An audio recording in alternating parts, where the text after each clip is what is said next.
Hello नमस्ते most welcome आप सभी का। उम्मीद है सब लोग बिल्कुल बढ़िया होंगे। तो स्टार्ट करते हैं आज का सेशन बच्चे। और इस वाले सेशन में हम अपने रेलवे की जीएस को देख रहे हैं। देखो पहला क्वेश्चन क्या कहता है बच्चे। पहला क्वेश्चन है हमारे सामने कि ब्रिटिश शासन के दौरान भारत में गवर्नर जनरल का पद किस वर्ष पारित अधिनियम के माध्यम से हटा दिया गया और वायसराय का नया पद बनाया गया। तो बच्चे कब किया गया था? 1858 में किया था। अच्छा इसमें क्या हुआ यहाँ पर बच्चे, कंपनी का शासन खत्म कर दिया था और अब किसका शासन आ गया था बच्चे? यहाँ पर ताज का शासन, यानी कि ब्रिटिश गवर्नमेंट का यहाँ पर शासन आ गया था। तो हमारा राइट आंसर क्या हो जाएगा? ये वाले बच्चे बिल्कुल बिल्कुल ठीक है, ऐसे हम ध्यान रखेंगे। अच्छा देखो 1856 में जो हमारा भारत का गवर्नर जनरल बन के आया था वो कौन था बच्चे? याद करो, वो था हमारा, है ना भाई, वो था कैनिंग। और ये कब तक रहा इस पद पर? ये रहा था 1858 तक, समझ गए। और फिर 1858 में यहां पर इसको क्या बना दिया गया? भारत का पहला वायसराय। और वो कब तक के लिए बना दिया गया? 1862 तक के लिए। ठीक है बच्चे, आ जाओ नेक्स्ट पर। बोलता है भाई, बोलता है निम्नलिखित में से कौन सी ट्रॉफी हॉकी से संबंधित है? चलो देखते हैं भाई अगर हम देखें सुब्रतो कप बच्चे, अगर आप देखोगे ये 1960 का है और ये फुटबॉल से संबंधित है।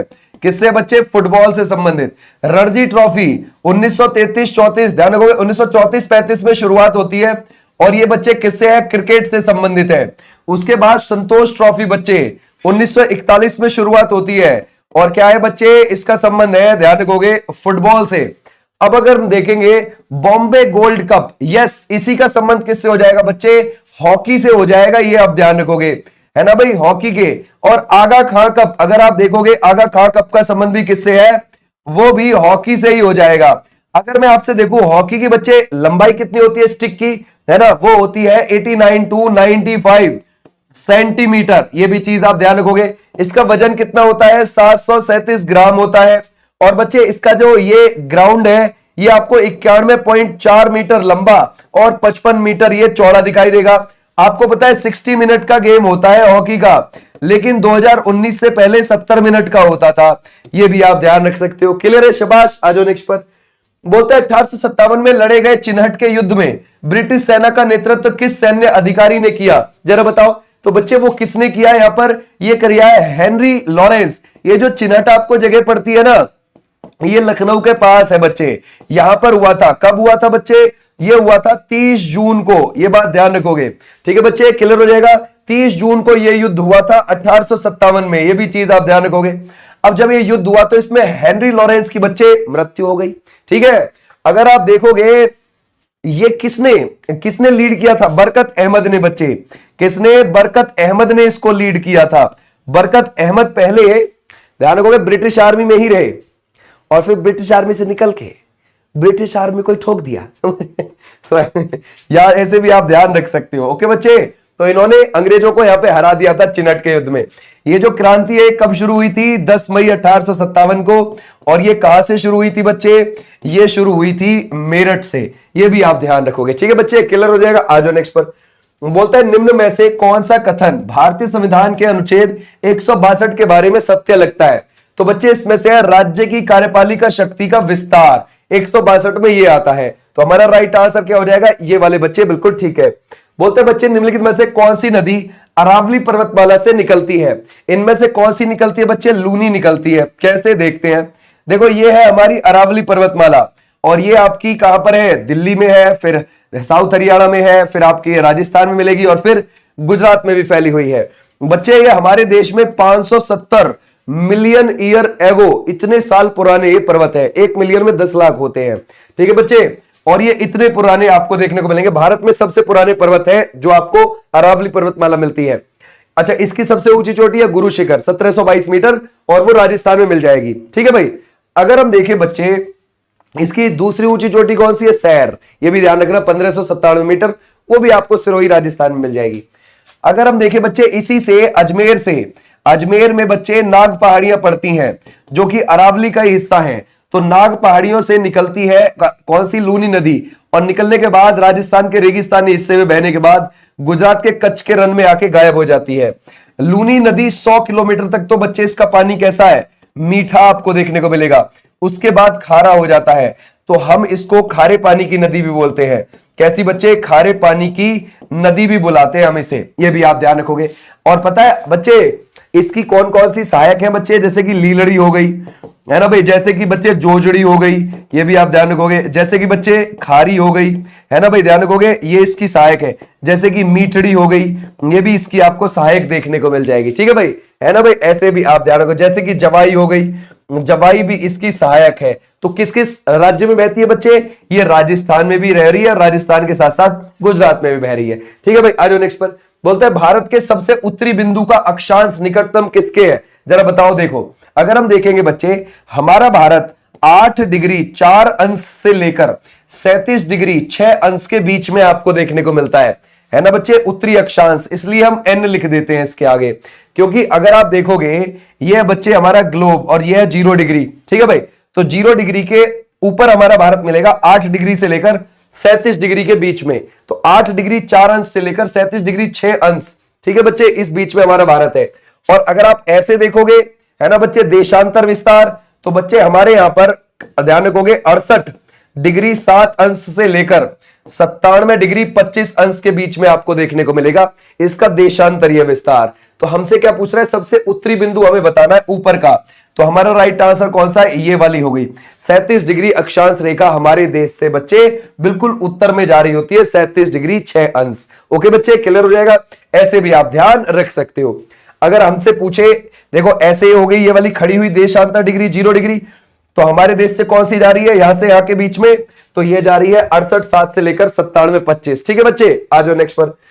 बोलते हैं लॉर्ड कर्जन ने विक्टोरिया मेमोरियल भवन के लिए किस वास्तुकार को नियुक्त किया था? अगर हम देखें बच्चे, कर्जन, देखो बच्चे क्या था, कर्जन हमारा वायसराय था यहां पर 1899 से लेकर 1905 के बीच में, ओके। लेकिन अगर आप देखोगे 1901 में बच्चे किसकी मृत्यु हो गई थी? महारानी विक्टोरिया की हो गई थी, है ना।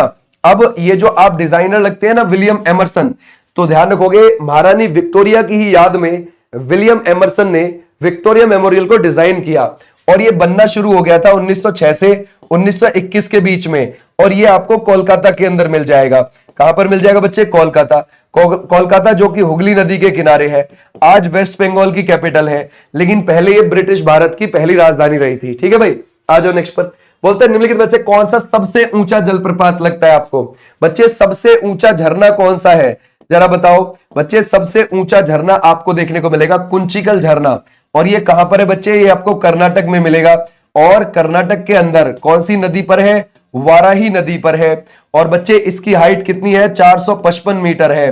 कौन से जिले में है बच्चे? शिमोगा जिले में मिलेगा, ओके। ऐसे ही अगर आपसे पूछे, यही शिमोगा जिले में आपको जोग जलप्रपात भी मिलता है, जो कि शारावती नदी के ऊपर है। कौन सी बच्चे? शारावती नदी के ऊपर है। और ये बच्चे अगर आप देखोगे कितना है? 253 मीटर ऊंचा ये आपको झरना देखने को मिलेगा, ठीक है बच्चे। तो देखो भाई प्रसिद्ध जोग ज्यादा है, ठीक है, ध्यान रखोगे। इसको गोरसप्पा जलप्रपात या फिर ध्यान रखोगे महात्मा गांधी वाटरफॉल भी बोल देते हैं। लेकिन भाई अगर आप इसको देखोगे तो ये ऊंचा ज्यादा है, ठीक है भाई, ध्यान रखोगे। कौन सा? कुंचिकल, जो कहां पर है? वाराही नदी पर है, ठीक है भाई। बोलता है कौन सी नहर पूरब में अटलांटिक महासागर को पश्चिम में प्रशांत महासागर से जोड़ती है? चलो देखते हैं। देखो बच्चे ये उत्तरी अमेरिका महाद्वीप है, ओके, और ये हमारा साउथ अमेरिका महाद्वीप है, ठीक है। और यहां पर है बच्चे एक देश, ये कौन सा देश है? ये मिलेगा आपको पनामा देश, ठीक है भाई, पनामा देश। अच्छा, पनामा देश में यहां पर एक नहर खोदी गई। इधर क्या मिल जाएगा आपको? अटलांटिक महासागर देखने को मिल जाएगा। और इधर क्या मिल जाएगा आपको? प्रशांत महासागर देखने को मिल जाएगा। तो प्रशांत महासागर का पानी अटलांटिक महासागर में मिला दिया इस नहर को खोदकर, और ये पनामा देश के अंदर खोद ली, ठीक है बच्चे। कितनी इसकी लंबाई है? 82 किलोमीटर आपको देखने को मिल जाएगी इसकी लंबाई। अब मान के चलो ये ऐसे खोदी गई है नहर, तो इसके उत्तरी किनारे पर कोलन बंदरगाह है। ये बंदरगाह किस तरफ है? अटलांटिक महासागर की तरफ मिलेगा, ठीक है बच्चे। और यहां पर है पनामा सिटी बंदरगाह, याद रखोगे, पनामा बंदरगाह, ये भी चीज आप ध्यान रखना। पनामा बंदरगाह यहां पर आपको देखने को मिलेगा इसके, है ना, प्रशांत महासागर के किनारे पर। कहां पर बच्चे? प्रशांत महासागर के किनारे पर। तो आपने ऐसे ध्यान रखना है, ठीक है भाई, क्लियर है। और बच्चे इसमें बीच में इस तरफ गाटुन झील भी पड़ती है। कौन सी झील भी है बच्चे? यहां पर गाटुन झील भी आपको देखने को मिलेगी। दुनिया की सबसे लंबी नहर है स्वेज नहर, 193.5 किलोमीटर लंबी है, जो कि बच्चे किसको कनेक्ट करती है? लाल सागर को भूमध्य सागर से कनेक्ट करती है, लाल सागर को भूमध्य सागर से जोड़ देती है। ठीक हो जाएगा बच्चे, ऐसे आप ध्यान रखोगे। ठीक है भाई, क्लियर है। लेकिन हम कौन सी देख रहे थे? हम ये देख रहे थे जो अटलांटिक को प्रशांत महासागर से मिला रही है। अच्छा देखो, इस नहर ने क्या काम कर दिया बच्चे? इन दोनों महाद्वीपों को अलग अलग कर दिया। ठीक है भाई, ये जुड़े हुए महाद्वीप थे, वरना इन दोनों को अलग कर दिया, और पनामा देश के भी 2 टुकड़े कर दिए, है ना? ध्यान रखोगे, ऐसे भी आप ध्यान रखना। बोलते हैं सीमा सड़क संगठन किसके, ध्यान रखोगे, किसके? बोलते हैं सीमा सड़क संगठन किसके, ध्यान रखोगे, किसके प्रशासनिक नियंत्रण में है? तो बच्चे किसके हो जाता है? ध्यान रखोगे, रक्षा मंत्रालय के। यानी कि बच्चे बॉर्डर रोड ऑर्गेनाइजेशन, ये कब बना है? 1960 को बना है। ध्यान रखोगे, रघु श्रीनिवासन इसके अभी कौन है? याद रखोगे, ये हो जाएंगे अभी इसके महानिदेशक। ठीक है बच्चे, क्लियर हो जाएगा। बॉर्डर रोड, ये बॉर्डर के आसपास की सड़कों का निर्माण करता है, पुल वगैरह बनाता है वहां पर। ठीक है भाई, आ जाओ नेक्स्ट पर। बोलते हैं बच्चे इसमें से बुल फाइटिंग निम्नलिखित में से किस देश को लोकप्रिय खेल लगी थी? है तो बच्चे बुल फाइटिंग है स्पेन का, और हमारे देश में तमिलनाडु में जल्लीकट्टू भी होता है। जल्ली मतलब सिक्के, कट्टू मतलब बांधना, यानी कि सांड को वश में करके उसके सींगों पर सिक्के बांधने का है। ठीक है, चलो। बोलते बच्चे निम्नलिखित में से कादंबरी पुस्तक के लेखक आपको कौन लगते हैं? तो बच्चे इसमें से कादंबरी के कौन हो जाएंगे? बाणभट्ट। और बाणभट्ट किसके? हर्षवर्धन के दरबारी कवि थे। किसके बच्चे? हर्षवर्धन के दरबारी कवि। ये भी चीज आप ध्यान रखना, दरबारी कवि। ठीक है भाई, क्लियर हो जाएगा। अच्छा, अगर हम देखें बच्चे, ये जो आपको बाणभट्ट लगते हैं, बाणभट्ट ने बच्चे क्या भी लिखी है? हर्षचरित भी लिखी हुई है, हर्षचरित भी लिखी हुई है, ये भी आप ध्यान रखना। और हर्षवर्धन ने बच्चे क्या लिखी हुई है? हर्षवर्धन ने जैसे कि नागानंद लिखी हुई है, नागानंद लिखी हुई है, प्रियदर्शिका लिखी हुई है। ठीक है बच्चे, प्रियदर्शिका लिखी हुई है, रत्नावली लिखी हुई है, रत्नावली। और बच्चे हर्षवर्धन जो था 606 से लेकर 647 के बीच में, है ना भाई, कहां पर बैठा था ईस्वी में? इस बीच में ये बैठा था बच्चे, ध्यान रखोगे, पुष्यभूति वंश का शासक था। और इसकी 2 राजधानियां थे, एक थाड़ेश्वर और एक बच्चे कन्नौज। थाड़ेश्वर हरियाणा में और बच्चे कन्नौज यूपी में है। ठीक है भाई, आ जाओ नेक्स्ट। निम्नलिखित में से कौन सा क्षेत्र कालिदास सम्मान द्वारा प्रदान नहीं किया जाता है? ये कह रहा है कौन सा क्षेत्र कालिदास सम्मान द्वारा प्रदान नहीं किया जाता है? कालिदास सम्मान कब शुरू हुआ बच्चे? ये शुरू हुआ 1980 में शुरू हुआ। कौन देती है? एमपी की सरकार देती है। कितने लाख रुपए? 5 लाख रुपए की राशि इसमें दी जाती है। ये 4 क्षेत्रों में दिया जाता है बच्चे। ठीक है भाई, ध्यान रखोगे, शास्त्रीय संगीत, शास्त्रीय नृत्य, ध्यान रखोगे, सुगम्य, ध्यान रखोगे, कौन सी? सुनम्य कलाएं। ठीक है भाई, ध्यान रखोगे, और रंगमंच, ये बात आप ध्यान रखोगे, रंगमंच। लेकिन कठपुतली में नहीं दिया जाता। ठीक है बच्चे, आ जाओ नेक्स्ट पर। बोलते हैं भारत में निम्नलिखित में से किस भाग में ग्रीष्म ऋतु में पहला मानसून आता है? बच्चे हमारा जो पहला मानसून है वो, ध्यान रखोगे, एक तो पश्चिम घाट के हिस्से में आता है, ऊपर से केरल के पश्चिम घाट के हिस्से में टकराता है 1 जून को। ओके बच्चे, 1 जून को। और ये कौन सा मानसून होता है हमारा?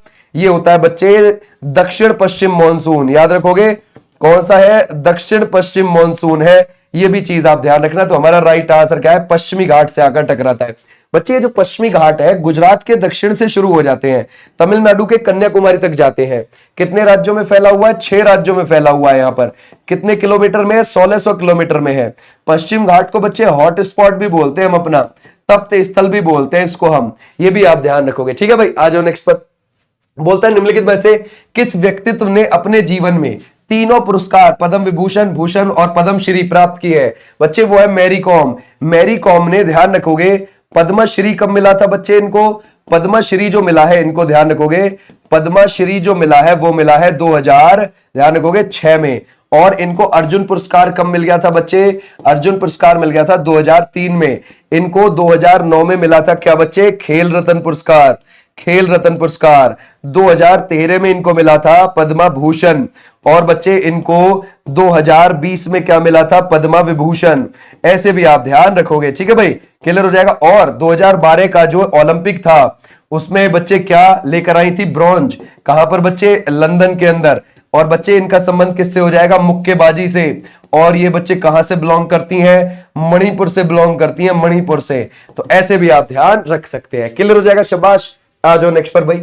बोलता है कुडनकुलम परमाणु ऊर्जा संयंत्र आपको कहां पर लगता है? बच्चे कुडनकुलम हो गया, चाहे हमारा ध्यान रखोगे कुडनकुलम के साथ साथ आप कलपक्कम को देख लीजिए, ये दोनों के दोनों कहां पर है बच्चे, ये तमिलनाडु में मिलेंगे आपको दोनों ही, तो हमारा राइट आंसर ये। अच्छा हमारा तारापुर वाला कहां है, तारापुर वाला ये बच्चे हमारे भारत का सबसे पहला है, 1969 का है, और ये महाराष्ट्र का है, ये बात ध्यान रखना। कहां का है बच्चे, महाराष्ट्र का है। अच्छा ये जो होते हैं परमाणु ऊर्जा संयंत्र, ये बिजली उत्पादन करते हैं, तो हमारे यहां ऐसा कौन सा था जिसने सबसे पहले बिजली उत्पादन करी थी परमाणु ऊर्जा संयंत्र, तारापुर वाला।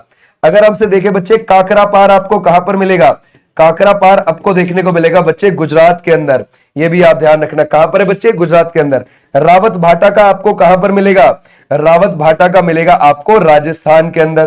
क्लियर है बच्चे, कहां पर, राजस्थान के अंदर देखने को मिलेगा, ठीक है। अच्छा अगर मैं आपसे बोलूं बच्चे नरोरा का कहां पर मिलेगा आपको, नरोरा का आपको मिलेगा बुलंदशहर के अंदर, और ये कहां है बच्चे, यूपी में है, ये भी चीज आप ध्यान रखना, ठीक है भाई, क्लियर हो जाएगा, ऐसे भी आप ध्यान रखोगे। चलो आज कैगा का कहां पर मिलेगा आपको, कैगा का मिलेगा कर्नाटक में, ठीक है भाई। आ जाओ नेक्स्ट पर। बोलता है दादा भाई नौरोजी ने कितनी बार भारतीय राष्ट्रीय कांग्रेस के अध्यक्ष बने हैं, जरा बताओ कौन है बच्चे, दादा भाई नौरोजी है। तो दादा भाई नौरोजी बने हैं कांग्रेस के 3 बार, एक बार तो बने थे 1886 में, एक बार 1893 में, एक बार बने हैं बच्चे 1906 में, है ना भाई। तो हमारा राइट आंसर ये। दादा भाई नौरोजी को क्या बोला जाता है बच्चे, grand old man of India बोला जाता है। ओके बच्चे, क्या बोला जाता है, grand old man of India कहा जाता है, ये बात ध्यान रखना। इन्होंने धन की निकासी का सिद्धांत दिया था, क्या दिया था बच्चे, धन की निकासी का सिद्धांत दिया था इन्होंने, ये भी चीज आप ध्यान रखोगे, ठीक है भाई। इन्होंने बोला था कि गोरे जो है, अंग्रेज जो है, वो हमारे यहां से कच्चा माल ले जा रहे हैं पका पकू के, ज्यादा पैसों पे हमें ही बेच जा रहे हैं यार, ठीक है। और ध्यान रखना कांग्रेस का नाम शुरू में तो बच्चे जब स्थापना हुई थी तो उसका नाम कांग्रेस ही था। 1891 में इन्होंने सुझाव दिया था कि उसका नाम क्या होना चाहिए, इंडियन नेशनल कांग्रेस होना चाहिए। कांग्रेस कब बनी थी, 28 दिसंबर 1885 को, यह भी चीज आप ध्यान रखना। एओ ह्यूम ने उसकी स्थापना करी थी, ठीक है बच्चे, क्लियर हो जाएगा डफरिन के कहने पर। बोलते हैं निम्नलिखित में से कौन स्वतंत्र भारत के पहले वित्त मंत्री आपको लगते हैं, तो बच्चे वो कौन है, षणमुखम शेट्टी हैं। अच्छा हमारा आजाद भारत का पहला बजट कब आया था बच्चे, आजाद भारत का हमारा पहला बजट कब आया, देखो भाई आजाद तो हो गए थे हम 15 अगस्त 1947 को, लेकिन बजट आ रहा है हमारा कब, 26 नवंबर 1947 को। और कब तक का था वो बजट बच्चे, 31 मार्च 1948 तक का था। कैसे, देखो वो बजट जो था बच्चे, है ना, आया कब है, 26 नवंबर 1947 में आया, तो वो 15 अगस्त 1947 से लेकर और कब के बीच के था, 31 मार्च 1948 के बीच का, यानी कि थोड़ा सा पीछे से लेकर थोड़ा सा आगे तक, ठीक है भाई, 7.5 महीने का था। और अगर आप देखोगे गणतंत्र भारत का, अब गणतंत्र कब हुए बच्चे, वो हुए हम 26 जनवरी 1950 को। तो गणतंत्र भारत का पहला बजट किसने पेश किया, जॉन मथाई ने किया, ये भी चीज आप ध्यान रखोगे भाई। इसके बाद जो पेश किया है हमें गणतंत्र होने के बाद, वो जॉन मथाई ने किया है। अब तक 10 बार कौन बजट पेश कर चुका है, जरा बताओ सबसे ज्यादा, तो वो बच्चे मोरारजी देसाई, ये भी चीज आप ध्यान रखना, मोरारजी देसाई हो जाते हैं, ठीक है भाई। अगर हम देखेंगे इसमें से, है ना भाई, अगर हम देखें बच्चे अभी कौन है हमारी वित्त मंत्री जो 8 बार पेश कर चुकी है, वो हो जाएंगी निर्मला ताई। ओके भाई, क्लियर है, कौन है, निर्मला सीतारमन जी इज द राइट आंसर। आ जाओ नेक्स्ट पर। बोलते हैं संध्या अग्रवाल निम्नलिखित में से किस खेल से संबंधित है, जरा बताओ बच्चे क्या लगाओगे, ये कौन है बच्चे, संध्या अग्रवाल का संबंध, ये बच्चे भारतीय महिला क्रिकेट टीम की कप्तान भी रह चुकी हैं, और है ना भाई, कप्तान तो रह चुकी है, कहां से बिलोंग करती है, ये एमपी के इंदौर से बिलोंग करती हैं। ओके बच्चे, इंदौर से, ठीक है भाई। आ जाओ नेक्स्ट पर। बोलता है रोवर्स कप, सुब्रतो कप किस खेल से आपको संबंधित लगता है, जरा बताओ। शाबाश बच्चे, कर सकते हैं बच्चे। ये जो रोवर्स कप है ये कब 1891 में शुरू हुआ था, और ये क्या है बच्चे, है ना भाई, ध्यान रखोगे भारत का ध्यान रखोगे दूसरा, है ना, दूसरा फुटबॉल टूर्नामेंट है, ये भी चीज आप ध्यान रखोगे, ठीक है बच्चे, क्लियर हो जाएगा। पहला कौन सा था जो 1888 में शुरू हुआ था, डूरंड कप शुरू हुआ था, ये बात ध्यान रखना। ओके, तो फुटबॉल से संबंधित है। सुब्रतो कप फुटबॉल से है, 1960 में शुरू हुआ है बच्चे। फुटबॉल 18 टुकड़ों से मिलकर बनी हुई होती है, ये हमें पता है, लेकिन इसकी परिधि अगर हम देखेंगे तो इसकी परिधि कितनी होती है बच्चे, वो होती है 68 से 70, ध्यान रखोगे, सेंटीमीटर, या फिर 27-28 इंच, याद रखोगे, इंच में आप याद रख सकते हो। इसका वेट जो होता है बच्चे ग्राम में 395 से लेकर 450 ग्राम मिलेगा आपको। और बच्चे ओंस में अगर इसका वेट पूछ ले तो ओंस में आपको 14 से 16 ओंस देखने को मिलेगा। ठीक है भाई। फीफा जो फुटबॉल की सर्वोच्च संस्था है उसकी स्थापना 1904 में हुई थी। आ जाओ नेक्स्ट पर। बोलता है निम्नलिखित में से कौन भारत का सबसे पुराना बांध है? बच्चे कल्लनई बांध है, याद रखोगे आपको कल्लनई बांध है। और बच्चे याद रखोगे, ध्यान रखोगे, ये कौन सी नदी पर बना हुआ है? ये आपको बना हुआ है कावेरी नदी पर, और ये आपको मिलेगा बच्चे तमिलनाडु में। और पता है ये बच्चे मिट्टी का बना हुआ डैम है। मिट्टी का कब का है पता है? 100 ईस्वी का है ये। सोचो कितना पुराना है। भारत का सबसे लंबा बांध कौन सा है? हीराकुड डैम है। और ये आपको कहां मिलेगा बच्चे? ये उड़ीसा में मिलेगा हीराकुड डैम आपको। ठीक है बच्चे। और बच्चे ये कौन सी पर है? महानदी पर बना हुआ है। कौन सी नदी पर है? महानदी पर। ठीक है भाई, क्लियर। भारत का सबसे ऊंचा डैम टिहरी बांध है जो भागीरथी और भीलंगाना के संगम पर बना हुआ है उत्तराखंड में। ठीक है भाई, आ जाओ नेक्स्ट पर। निम्नलिखित में से कौन सा स्टेडियम है ना भाई सीमा लंबाई के हिसाब से सबसे छोटा क्रिकेट स्टेडियम है? जरा बताओ तो बच्चे कौन सा है? Eden park. केवल यहां पर आपको 55 मीटर पर क्या देखने को, ध्यान रखोगे। ठीक है भाई, आ जाओ नेक्स्ट पर। ये आपको ईडन पार्क कहां का देखने को मिलता है बच्चे? न्यूजीलैंड का है। भारत का सबसे बड़ा स्टेडियम या फिर पूरी दुनिया का सबसे बड़ा वो मिलेगा आपको नरेंद्र मोदी क्रिकेट स्टेडियम। और कहां पर है बच्चे? वो अहमदाबाद में है ना भाई, ध्यान रखोगे अहमदाबाद में है। और बच्चे अगर आप देखोगे सेकंड बड़ा कौन सा है? वो है मेलबर्न क्रिकेट ग्राउंड ऑस्ट्रेलिया का। ओके बच्चे, ये भी आप ध्यान रखोगे। अच्छा, ईडन गार्डन कहां पर है बच्चे? ईडन गार्डन है कोलकाता के अंदर। और जो हम पढ़ रहे हैं वो कौन सा है? ईडन पार्क, वो न्यूजीलैंड के अंदर है। ठीक है भाई। ऐसे चिन्ना स्वामी स्टेडियम कहां पर मिलेगा? वो मिलेगा आपको बेंगलोर के अंदर। ओके बच्चे। चेपॉक स्टेडियम कहां पर मिलेगा? वो आपको मिलेगा चेन्नई के अंदर। ओके भाई, क्लियर हो जाएगा, शाबाश। राजीव गांधी इंटरनेशनल स्टेडियम आपको हैदराबाद के अंदर देखने को मिल जाएगा। आ जाओ नेक्स्ट पर भाई। बोलते हैं बच्चे निम्नलिखित में से किसने अपनी राजधानी दिल्ली से दौलताबाद स्थानांतरित कर दी थी? बच्चे कैपिटल चेंज कर दी थी, दिल्ली से दौलताबाद कर दी थी। अब जरा बताओ हमारा राइट आंसर कौन सा हो जाएगा? क्या हम इसमें से मोहम्मद बिन तुगलक कर दें? बच्चे यहां पर देवगिरी आपको आज के समय पर कहां मिलेगा? देवगिरी आपको महाराष्ट्र में मिलता है। इसका नाम बच्चे दौलताबाद कर दिया था और अपनी राजधानी भी चेंज कर दी थी, दिल्ली से वहीं शिफ्ट कर दी थी मोहम्मद बिन तुगलक ने। मोहम्मद बिन तुगलक जो था बच्चे 1325 से लेकर 1351 के बीच में तुगलक वंश का शासक था। और ये गयासुद्दीन तुगलक जिसने तुगलक वंश की नींव रखी थी वो 1320 से 1325 तक गद्दी पे बैठा। और बच्चे उसके बाद यही गद्दी पर बैठा था मोहम्मद बिन तुगलक। तो मोहम्मद बिन तुगलक बच्चे इसने एक सस्ती धातु के, ध्यान रखो, एक करेंसी भी चलाई थी, मुद्रा भी चलाई थी जो सबने कॉपी करी थी। तो ये उस मामले में फेल हो गया। ऊपर से इसने राजधानी भी चेंज कर दी और राजधानी चेंज करने के बाद दिल्ली वासियों का यहां पर मन नहीं लगा, फिर वापस ले गया वही राजधानी। तो ये भी इसका प्लान फेल हो गया था। ठीक है बच्चे, बहुत पढ़ा लिखा विद्वान था, ये भी चीज आप ध्यान रखना। आ जाओ नेक्स्ट पर। गुगा नवमी आपको मुख्य रूप से कहां पर मनाई जाती है? बच्चे भादों के महीने में मनाई जाती है। कब मनाई जाती है? भादों के महीने में। और कहां पर मनाई जाती है बच्चे? ये मनाई जाती है, ध्यान रखोगे, हरियाणा के अंदर। क्लियर हो जाएगा, ऐसे भी आप ध्यान रखोगे। क्लियर है, आ जाओ नेक्स्ट पर। बोलते बच्चे निम्न में से किसने महात्मा गांधी के खिलाफत आंदोलन से जुड़ने का विरोध किया था? तो बच्चे किसने किया था? मोहम्मद अली जिन्ना ने। बच्चे देखो ऐसा हुआ, मार्च 1919 में खिलाफत कमेटी बनाई गई थी। यहां पर आप बोलोगे सर क्यों बनाई गई थी? देखो बात ऐसी थी बच्चे, ऐसी थी कि फर्स्ट वर्ल्ड वॉर होकर निपटी थी एक तरीके से। 1914 से 1918 के बीच में पहला विश्व युद्ध हुआ था। तो उसके बाद सेब्री की संधि के तहत तुर्की का विभाजन कर दिया, है ना, ध्यान रखोगे, तुर्की का विभाजन कर दिया गया अंग्रेजों के द्वारा। तो और वहां पर ओटोमन साम्राज्य को भी खत्म कर रहे थे। और फिर वहां पर ध्यान रखोगे, कमाल पाशा के नेतृत्व में नई सरकार का गठन किया जाना था। तो पूरी दुनिया को लगा कि यार ओटोमन साम्राज्य खत्म नहीं होना चाहिए, खलीफा का पद खत्म नहीं होना चाहिए, जिसको वो बहुत कुछ मानते थे पूरी दुनिया के मुसलमान। उन्होंने अलग अलग क्षेत्र में आंदोलन शुरू कर दिए। भारत में भी हुआ, खिलाफत कमेटी बनाई गई और खिलाफत आंदोलन शुरू हो गया 1919 में। बच्चे कौन इसको लीड कर रहे थे? मोहम्मद अली और शौकत अली। याद रखोगे, मोहम्मद अली और शौकत अली इसको ये कर रहे थे लीड, ये भी ध्यान रखना। इसमें साथ में कौन थे? वो थे मौलाना अबुल कलाम आजाद। साथ में कौन थे बच्चे? मौलाना अबुल कलाम आजाद भी थे। और कौन थे बच्चे? अजमल शाह भी थे, है ना भाई, अजमल शाह भी थे। और इसी में ही फिर गांधी जी भी जुड़ गए। तो जब गांधी जी जुड़े तो मोहम्मद अली जिन्ना बोले, ए भाई काय को लेके आए इनको? कहते यार ये हमारा साथ देंगे, आगे बढ़ेंगे। तो भाई साथ वात नहीं देंगे, बहुत दिक्कत डाल देंगे, समझो। और फिर देखो इस आंदोलन का तो कुछ सार वैसे भी नहीं निकला, क्योंकि 1924 में कमाल पाशा के नेतृत्व में तुर्की के अंदर बन गई थी सरकार, खलीफा का पद वहां पर हमेशा के लिए खत्म हो गया, तो खलीफा तो गए भाई। अब गांधी जी ने इस आंदोलन को किस तरफ शामिल कर लिया? गांधी जी ने 1920 में कौन सी चीज चला दी थी? असहयोग आंदोलन, 1920 से 22 के बीच में। तो ये आंदोलन उन्होंने उसी में मर्ज कर दिया।